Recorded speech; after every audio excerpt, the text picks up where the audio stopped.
நண்பர்களே, இந்த போன வீடியோவில் சொன்ன பார்த்தீங்களா, ஒரு சுவையான சமாச்சாரம். இந்த லஞ்சம் வாங்குறதுல, இந்த கோர்ட்டில் எப்படி லஞ்சம் வாங்குறாங்க, அதில் என்ன நடக்குது அப்படின்னு சொல்லிட்டு, இது நிஜமாக நடக்கிற சமாச்சாரம் என்னன்னா, ஒரு ரிட்டர்ன் ஆஃப் ப்ராப்பர்ட்டி வந்து ஒரு சிஎம்எம் கோர்ட்டில் தாக்கல் பண்ணுறேன். ரிட்டர்ன் ஆஃப் ப்ராப்பர்ட்டி சரியா? ரைட். ஃபைனான்ஸருக்கு வண்டியை கொடுக்கணும். கோர்ட்டுக்கு வருது. எஸ், ஒரு பைசா நான் அதை கொடுக்காத விஷயங்கள் எப்படின்னா, லஞ்சமே கொடுக்கக்கூடாது. இவனுக்கெல்லாம் எது கொடுக்கணும்? மாதம் 1,50,000 சம்பளம் வாங்குறான், எதுக்கு லஞ்சம் கொடுக்கணும் அப்படின்னு ஒரு கான்செப்டில், அப்படின்னு அது என்னுடைய கொள்கையாக தான். எவன் கட்டாலும் அசிங்கமாக கேட்பேன் நான். என்கிட்ட என்ன கேட்டேன்னு வச்சுக்க, பச்சை பச்சையாக கேட்பேன், அசிங்கமாக திட்டுவேன். இதே மாதிரி தான் ஒரு தடவை நடந்ததுன்னா, ஒரு ரிட்டர்ன் ஆஃப் ப்ராப்பர்ட்டியில் அவர் என்ன பண்ணுறாரு, இந்த 65B சர்டிஃபிகேட் ஒன்று கொடுக்கணும். போலீஸ் தான் கொடுக்கணும். போலீஸ் கொடுக்கணும். 2 சமாச்சாரம் சொல்கிறேன். போலீஸ் அதை கொடுக்கணும். என்ன பண்ணாங்க, ரிட்டர்ன் ஆஃப் ப்ராப்பர்ட்டியில் வந்து அவர் ரிப்ளை வேணும் கொடுத்தாரு. இந்த 65B சர்டிஃபிகேட் கொடுக்கல. 65B சர்டிஃபிகேட் ஒன்றும் கிடையாது. ஏதோ ஜெராக்ஸ் காப்பி தான் இருக்குது. பிரிண்டட் காப்பி, ஒரு சிக்னேச்சர் தேவையில்லைன்னு ஒரு மெமோ போட்டு போலீஸ்கிட்ட கையெழுத்து வாங்கி கொண்டு வந்து கொடுக்குற ஒரு சர்டிஃபிகேட் தான் வந்து 65B சர்டிஃபிகேட். ரைட், அது கொடுக்கல. அந்த சர்டிஃபிகேட்டை இந்த மாதிரி கேட்டால் இந்த மாதிரி நான் சொல்லுதுன்னா, சார் அவர் ₹500 கொடுத்தா தான் சார் அதை வாங்கி வந்து கொடுப்பாருன்னு. நான் சிரிச்சிட்டு, சார் இங்கே வாங்கலை அப்படின்னு வந்தார் அவர். இது என்ன சார் ஒன்று சார், ₹500 அப்படின்னாரா? உங்களுக்குலாம் வெக்கமா இல்லையான்னு அப்படியே கேட்டேன் நான். அவர் ஆள் நல்லா மோட்டாவாக கும்பிட்டு இருந்தார். இருக்கட்டும், நம்புகளை என்னாகுது. ஏங்க, உங்களுக்குலாம் வெக்கமா இல்லை? இதுனா பெரிய பெரிய பெட்டிஷன். அது இதுனா பெரிய ராஜீவ் காந்தி கொலை கேஸில் நடத்துகிற ஆர்கியூமெண்ட். அது இதில் போய்ட்டு என்னென்னா பல லட்சங்களை ஃபீஸ் வாங்கி போராட்டுறதுக்கு உங்களுக்கு 1,50,000 ரூபா சம்பளம் வாங்குவீங்க சார். உங்கள் பசங்களாம் காலேஜ் படிப்பாங்க. உங்களுக்கு ஒரு ₹500 எதிர்பார்ப்பு இல்லை, கேவலமாக இல்லை? அப்படியே படிச்சுன்னா நிதானமாக கேட்டேன். அது ஒரு ₹500 எதிர்பார்ப்பு இல்லை, உங்களுக்கு கேவலமாக இல்லைன்னு கேட்டேன். நீதிமன்றத்திலே வச்சு அவர் கேட்டேன். அப்போது போயிட்டார். போனவுடனே சரி ரைட்டு, இனிமேல் வரணும். நான் ஜட்ஜிட்ட மென்ஷன் பண்ணுறேன். நான் மென்ஷன் பண்ணுறேன், இந்த மாதிரி வந்து எக்ஸப்ட் அந்த ரிப்ளைலாம் கொடுத்துட்டாங்க. ரிட்டர்ன் ஆஃப் ப்ராப்பர்ட்டி தாங்க. இந்த 65 சர்டிஃபிகேட் மட்டும் அவங்க கொடுக்கல.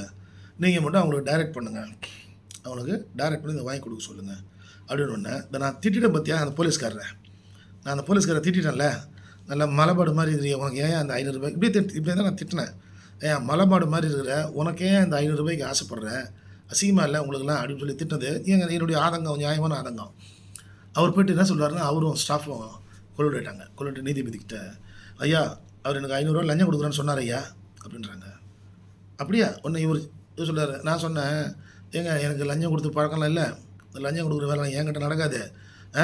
ஒன்று நீங்கள் வந்து லஞ்சம் வந்து இந்த அம்மா தான் அவருக்கு லஞ்சம் கொடுனாங்க, நான் லஞ்சம் கொடுக்கலாம் ரெடியாக இல்லை.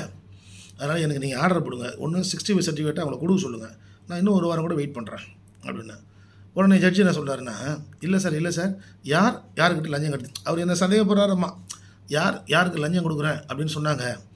அதாவது நல்லா வழக்கறிஞர் நண்பர்களே நல்லா கேட்டுக்குங்க. ஒரு சின்ன கேன்சர் தான் இது. நமக்கு வேலை நடக்கணும்னு எந்த அளவுக்கு ஒருத்தருக்கு வந்து பணம் கொடுத்து பழகுறோமோ, அவன் அப்படியே ரிவர்ஸ் ஆகிறான் பார் கோர்ட்டில். என்னென்னு, ஐயா அவர் தான் எனக்கு பணம் கொடுக்குறேன்னார் அப்படின்னு ஒன்று நீதிபதி வந்து நம்புறாரு. அது அப்படியா? இருக்கலாம். வக்கீலுக்குனாலே வந்து காசை கொடுத்து ஏதாவது வேலையை முடிச்சுட்டு போகிறதுனா பார்ப்பாங்க. இருக்கலாம். சார் அந்த சிசிடிவி ஃபுட்டேஜை செக் பண்ண சொல்லுங்கள். ஐயா தாராளமாக செக் பண்ணுங்க ஐயா, நான் இங்கே வெயிட் பண்ணுறேன். எப்படி நான் இங்கே வெயிட் பண்ணுறேன், சிசிடிவி ஃபுட்டேஜை நீங்கள் பாருங்கள். அப்போது என்ன இதில் ஒரு ஆச்சரியம்னா, அவங்க சிசிடிவி ஃபுட்டேஜெல்லாம் பார்க்குறாங்க. அப்போ நான் அந்த பெஞ்சுக்குள்ள இருக்க அந்த லேடி பெஞ்சுக்குள்ள இருக்க பார்க்குறேன். ஏம்மா, அந்த பெஞ்சுக்குள்ள இருக்கும் இன்னொரு அம்மா கூட நான் பார்த்தது பேசுனது கூட இல்லை. அதுக்கு இன்னொரு அம்மா சாட்சி சொல்கிறாங்களாம். எனக்கு அந்த 2 பெஞ்சுக்குள்ள இருக்கும் என் கண்ணிலே இருக்கிறாங்க. அந்த 2 லேடிங்களும் என் கண்ணிலே இருக்காங்க. சார் அவர் லஞ்சம் கேட்டதை நான் பார்த்தேன் சார், நான் சாட்சி. அப்போ நான் சொன்னேன், அந்த சிசிடிவி ஃபுட்டேஜில் நான் அந்த அம்மா கிட்ட பேசுகிறேன்னு பாருங்கள், அந்த அம்மா எவ்வளோ தூரத்தில் நிற்கிறாங்க பாருங்கட்டேன். அப்புறம் சிசிடிவி ஃபுட்டேஜ் ஐயா நான் பார்த்தேன் சார், நான் சிசிடிவி ஃபுட்டேஜை செக் பண்ணுறாங்க. செக் பண்ணிட்டு அந்த கோர்ட்டு ஸ்டாஃப் விட்டு சொல்லி அனுப்புகிறாரு. ஜட்ஜி என்ன சொல்லி அனுப்புகிறாரு, அவருக்கு நான் ஆர்டர் போட்டுறேன், ஆர்டர் காப்பி வாங்கி சொல்லுங்க போங்க அப்படி சொல்கிறாராம். அந்த அம்மா குஞ்சு வந்து என்கிட்ட சொல்கிறாங்க, ஏங்க நான் ஆர்டர் போட்டுறேன், உங்களை வந்து ஐயா வந்து காப்பி அப்ளிகேஷன் போட சொல்லிட்டாரு அப்படின்னு. கோவம் வந்துச்சு. இப்போ எந்திரிச்சு போய்ட்டு, ஏங்க நீங்கள் சொல்கிறதெல்லாம் கரெக்டு. இப்போ இவ்வளோ நேரம் எப்படி கிரியேட் ஆச்சுன்னா, நான் என்னமோ லஞ்சம் கொடுக்குறோன்னு சொன்ன மாதிரியும், இப்போ நீங்கள் என்னமோ பண்ண மாதிரியும் பேசிட்டு நான் செக் பண்ணி சொல்கிறேன். நீங்கள் இப்போ செக் பண்ண ரிசல்ட்டு எனக்கு சொல்லலையாங்க. அந்த அம்மா கிட்ட நான் போனேன்னா அந்த அம்மா போய் சொல்கிறது கரெக்டாக உடனே சொல்கிறாரு, இல்லை சார் நான் இதை இப்படியே விட்டுலான்னு நினைக்கிறேன். அவர் 65 சர்டிஃபிகேட் கொடுக்கலாம் கூட ஐ வில் பாஸ் ஆர்டர்ஸ், நீங்கள் சிஏ போட்டு வாங்கிக்கிங்கன்னொன்னே நான் எதுவும் பெருசு பற்றாதீங்கன்னு. நான் எதுவும் பெருசு பற்ற விரும்பலைங்கன்ட்டு. அவரு ஆர்டர் போட்டாங்க.